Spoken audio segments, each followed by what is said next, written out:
Kenya is a pioneer of one of the most developed money transfer systems globally, and the country is a hub for all things technology in Africa. Multinationals are leveraging on this to further lend support to technological innovations in the country. We put together a learning advisory board that basically pulled in some of the top technical or professors and technical leaders, but also some of the companies that operate in the region, just to say, where do we really need, what are the building blocks that our students, that our talent really needs in order to sustain growth? You know, some of those basic things are, you do need some fundamentals in math, you do need some fundamentals in engineering, you do need fundamentals in the information sector, and then most importantly, you need to practice it. The theory of the case is just not enough. The private sector, too, has taken a pivotal role in driving innovation. I think the private sector, number one, private sector have the money. You know, when you're in an emerging market and developing economy like ours, government has a lot of priorities. You know, they've got healthcare, they've got education, they've got all those priorities to go meet. And that leaves the space clear for private sector. Now, why does private sector need to drive innovation? Because if you drive innovation, you drive cost management, and you find solutions, and you keep your business sustainable in the long run. Additionally, the World Bank is working closely with African governments to create the right frameworks that support this sector. There are a few areas in which we are supporting governments in the space of innovation policy and how to support firms to increase technology absorption and improve their productivity and business performance. So firstly, it's in the area of public policy. We're helping governments in diagnosis of innovation challenges faced by firms.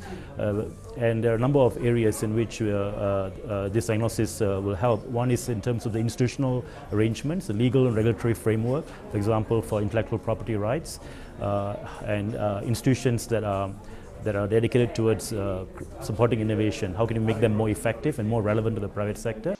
Like any other sector, challenges are inevitable. What can be done to address these setbacks? We need to pump resources into this. What our innovators lack is money. So some of these innovations require and will do with some support.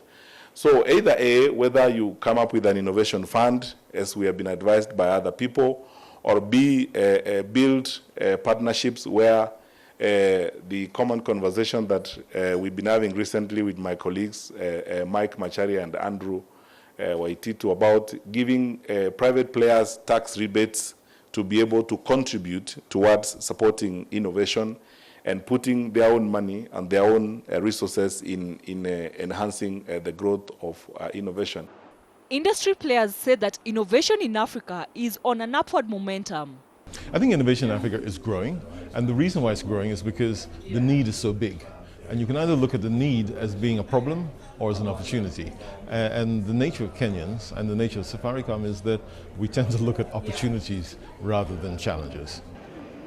Creating an ecosystem that continues to drive this growth is key in sustaining this vital sector in the long term. So there are various ways in which one could do it, but it is necessary to have a venture capital / angel funding infrastructure, because that's the key component of that. And how to, the good thing is in Kenya, at least it started taking roots. You have Savannah, which is just about set up, and few others, but not enough. I think we need to do more of that. Right. The second piece, just to tie into what Mike was talking about in the research piece, in the ecosystem piece, there's education, but beyond education, from a skills training perspective, there's also a research and development infrastructure. So the governments, the Gs, the other large companies, possibly Safaricom, they need to think about investing in research and development in universities. Collaboration between government and the private sector will go a long way in ensuring the success of innovation in the country. Young people, young innovators go to Kipi, for example, to try and make some registration. The amount of money they're asked to pay in terms of fees is prohibitive. And here is a young guy in Nyeri who has come up with a very nice application to use the text message to open a gate. And this is a very interesting application that people will be interested in all around the world. But the poor guy cannot afford $200 to pay for registration of at the Kenya Intellectual Property Institute. These are things that we need to go into, and we are discussing them as government.